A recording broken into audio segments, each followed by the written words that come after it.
8 janvier 1900. Je me disais intérieurement, qui pourrait dire combien d'erreurs et de bévues contiennent ces choses que j'écris?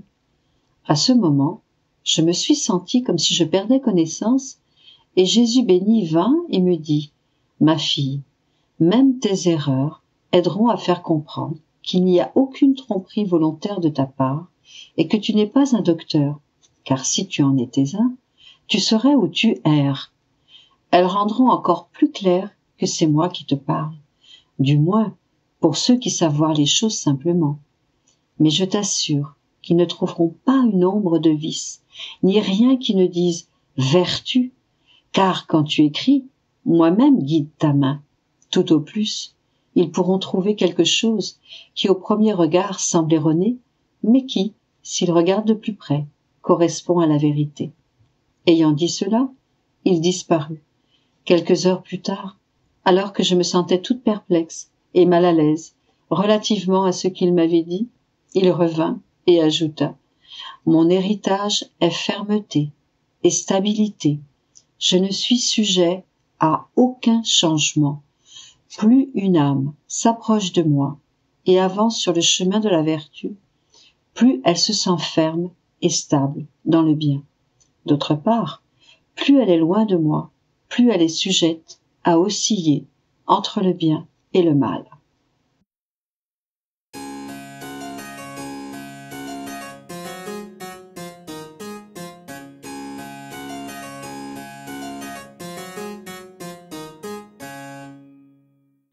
« 8 janvier 1909. Les fruits de la communion. Ayant reçu la Sainte Communion, je me demandais quoi faire pour m'approcher encore plus de Jésus béni. Il me dit, pour te rapprocher encore plus de moi, au point de fondre ton être dans le mien, comme le mien est fondu dans le tien, tu dois en toute chose prendre ce qui est de moi et laisser ce qui est de toi. Si tu en arrives à ne penser qu'à des choses saintes, à ne regarder que le bien et à ne chercher que la gloire et l'honneur de Dieu, tu laisseras ton esprit et épouseras le mien. Si tu ne parles et n'agis que pour le bien, et par amour pour Dieu, tu laisseras ta bouche et tes mains, en les remplaçant par ma bouche et mes mains. Si tu marches toujours saintement et dans des sentiers droits, tu marcheras avec mes pieds. Si ton cœur n'aime que moi, tu le remplaceras par mon cœur, pour n'aimer qu'avec mon amour, et ainsi de suite pour tout le reste. Ainsi, tu seras enveloppé de toutes mes choses, et moi, de toutes les tiennes. Peut-il exister une union plus étroite que celle-là? Si l'âme atteint le point de ne plus se reconnaître elle-même, mais ne reconnaît que l'être divin en elle, ce sont là les fruits des bonnes communions, et l'objectif divin les concernant. Mais combien mon amour est frustré, et combien sont minimes les fruits que les âmes tirent de la communion, au point que la majorité demeure indifférente, et même dégoûtée de cette divine nourriture.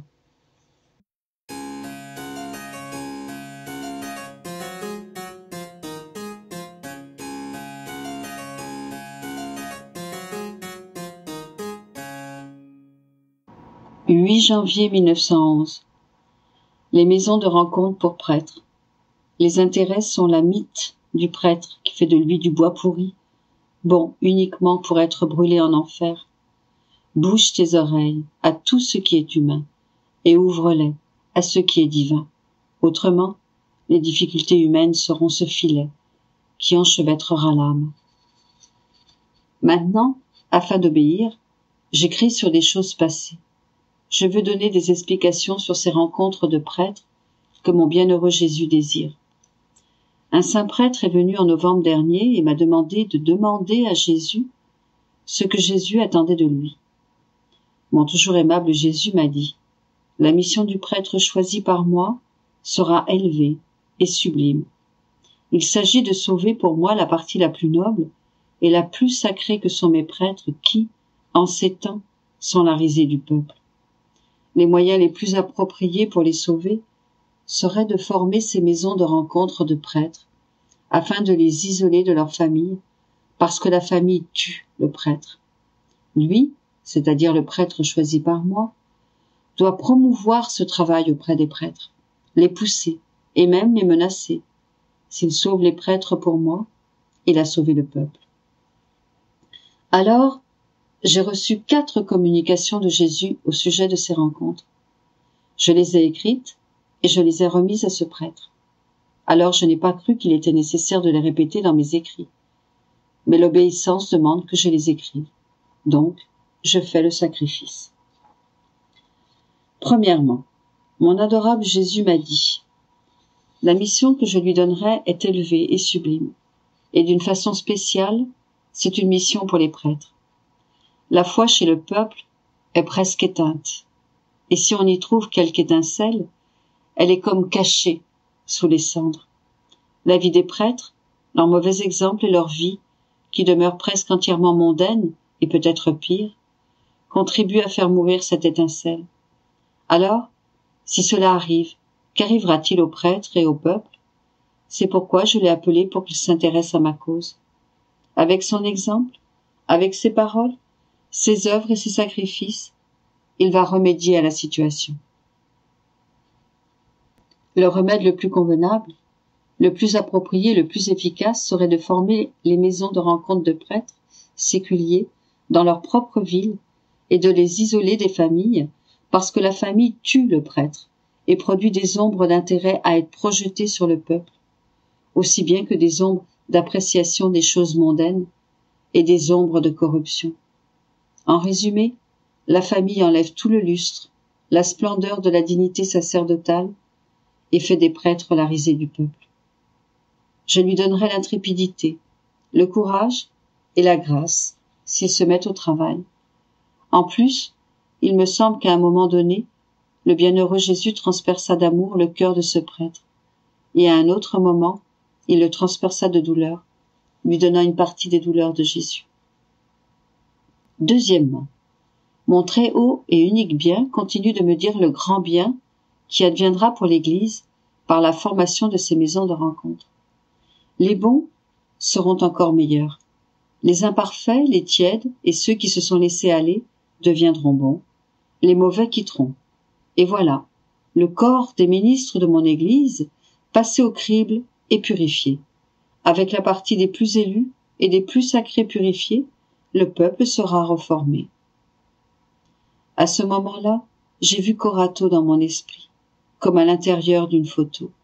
Ensuite, j'ai vu les prêtres qui devaient se mettre à la tête de l'œuvre, mais sous la direction du père G. Les prêtres semblaient être le père CDB et le père CF, suivis par d'autres, et il me semble qu'ils devaient utiliser certaines de leurs choses personnelles. Mon adorable Jésus ajouta « Il est nécessaire que l'œuvre soit bien attachée avec un nœud, afin de ne permettre à personne de pouvoir s'échapper, mais aussi pour procurer aux prêtres les moyens nécessaires, afin que le peuple ne soit pas opprimé en les soutenant. Ensuite, l'argent et les revenus de la paroisse, accorder l'argent uniquement aux prêtres qui feront partie de ces rencontres. Cet argent aidera à maintenir le chœur et tous les autres services reliés à leur ministère. Au début, on verra s'élever des contradictions et des persécutions, mais au plus, ce sera entre les prêtres eux-mêmes. Mais immédiatement, les choses changeront, et les gens seront avec eux et pourvoiront généreusement à leurs besoins. Ils jouiront de la paix et du fruit de leur labeur, car pour ceux qui sont avec moi, je permets que tous soient pour eux.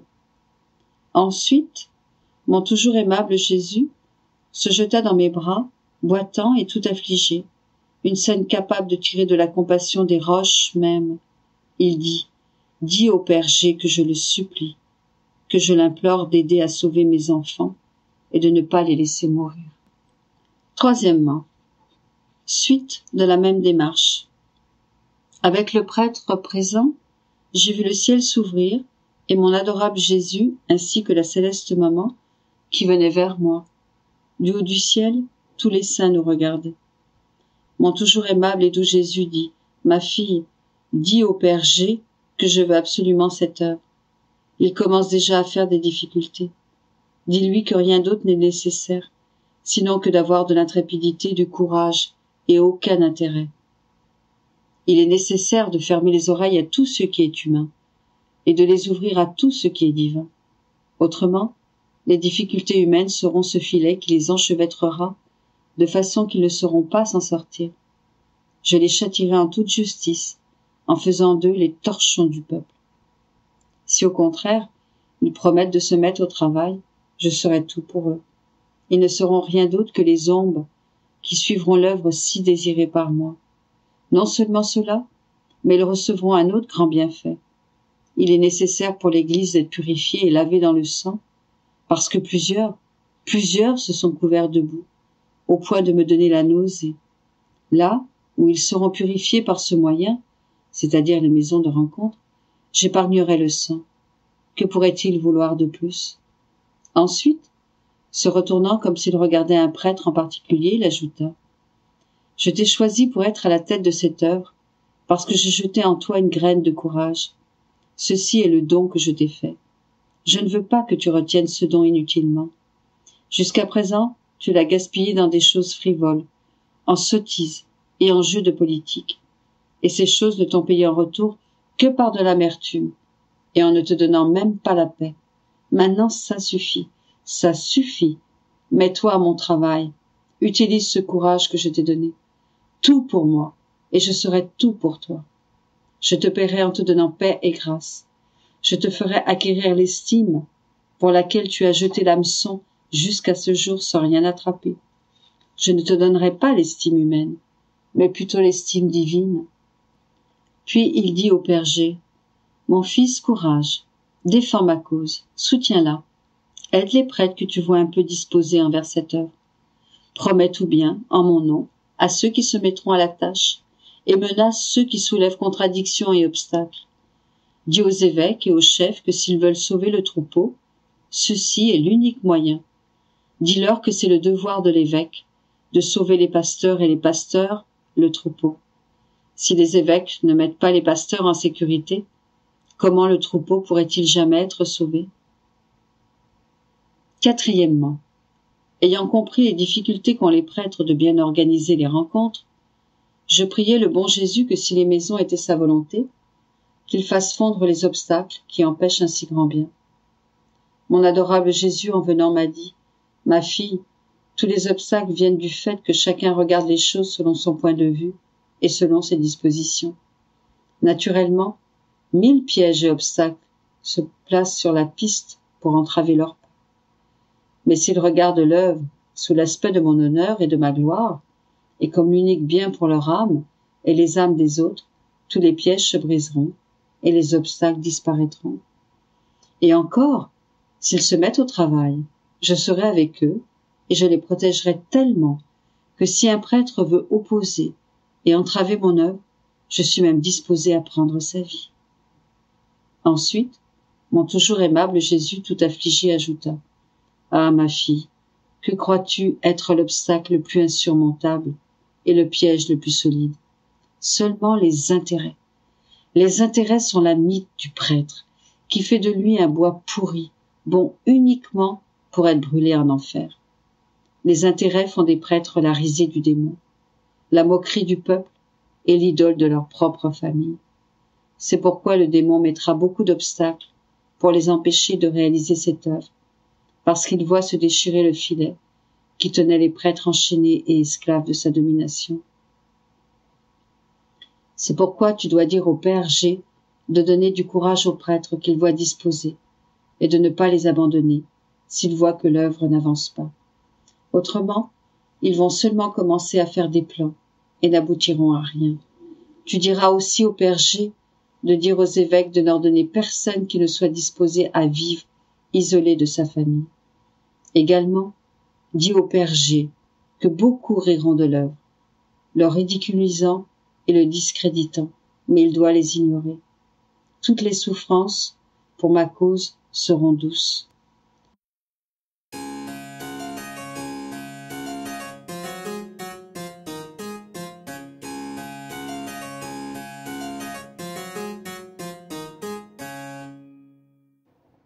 « 8 janvier 1919. Tout ce qui entre dans la divine volonté devient immense, éternel, infini. Je me trouvais dans mon état habituel et j'étais profondément attristé à cause de l'absence de mon doux Jésus. Il vint à l'improviste, fatigué et affligé, voulant se réfugier dans mon cœur pour oublier les offenses graves qui lui sont faites. En soupirant, il me dit « Ma fille, cache-moi. Ne vois-tu pas combien ils me persécutent? Ils veulent me chasser ou encore me donner la dernière place. Laisse-moi me déverser en toi. Il y a plusieurs jours que je ne t'ai ni parlé du sort du monde, ni des châtiments que les créatures m'arrachent par leur méchanceté. Mon cœur est accablé de douleur. Je veux t'en parler afin que tu y participes, que nous portions ensemble le sort des créatures, que nous prions, souffrions et pleurions ensemble pour leur bien. Ah, ma fille, il y aura beaucoup de bagarres.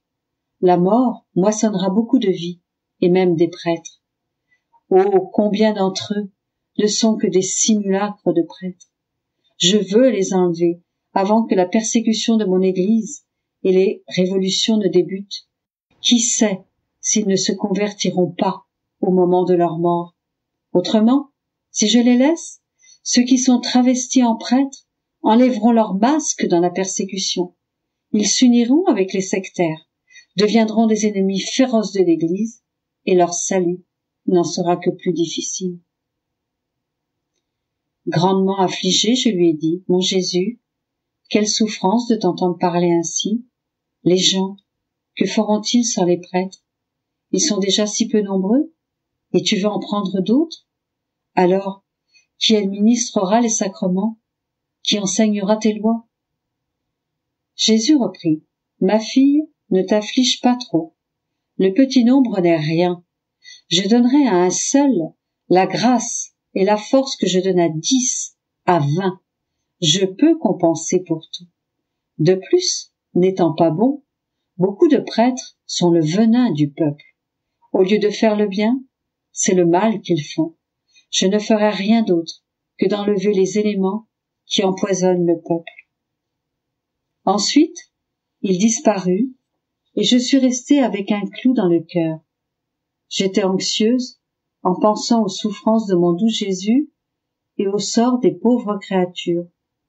Plus tard, il revint, et entourant mon cou de ses bras, il me dit, « Ma bien-aimée, courage, entre en moi, et jette-toi dans la mer immense de ma volonté et de mon amour. Cache-toi dans la volonté et l'amour incréé de ton Créateur.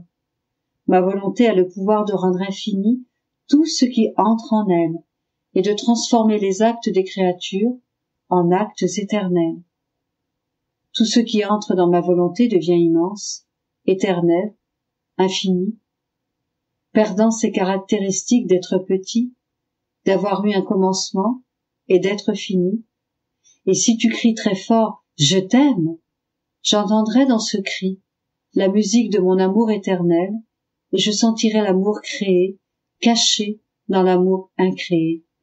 Je sentirai que je suis aimée d'un amour immense, éternel et infini, donc d'un amour digne de moi, apte à me gratifier de l'amour de tous.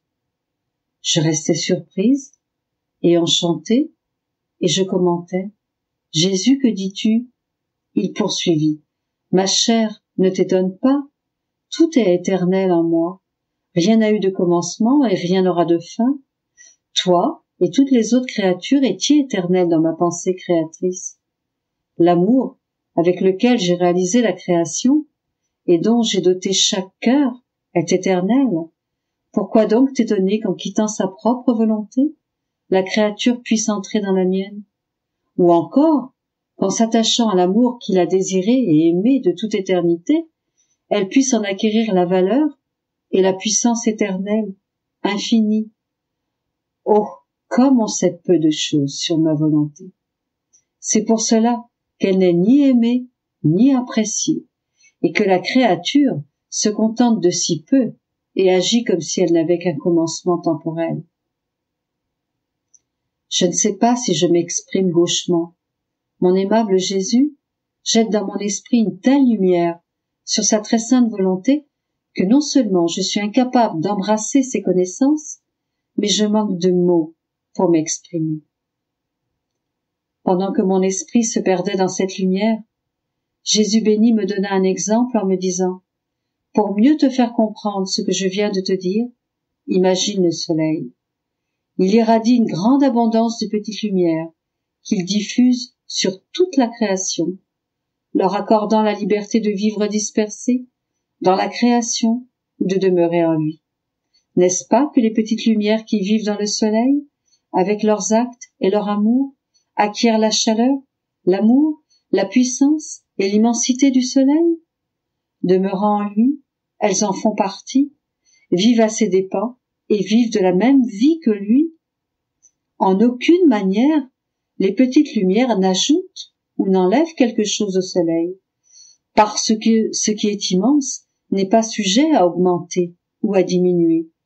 Le soleil reçoit la gloire et l'honneur que les petites lumières lui procurent en vivant une vie commune avec lui. Et tout cela est l'accomplissement et la satisfaction du soleil. Le soleil, c'est moi. Les petites lumières qui se détachent du soleil sont les créatures. Les lumières qui vivent dans le soleil sont les âmes qui demeurent dans ma volonté. Maintenant, as-tu compris? Je répondis. Je pense que oui. Mais qui pourrait dire ce que j'ai compris vraiment?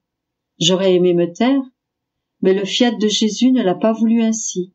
Alors, dans sa volonté, j'ai écrit. Puisse Jésus être béni à jamais.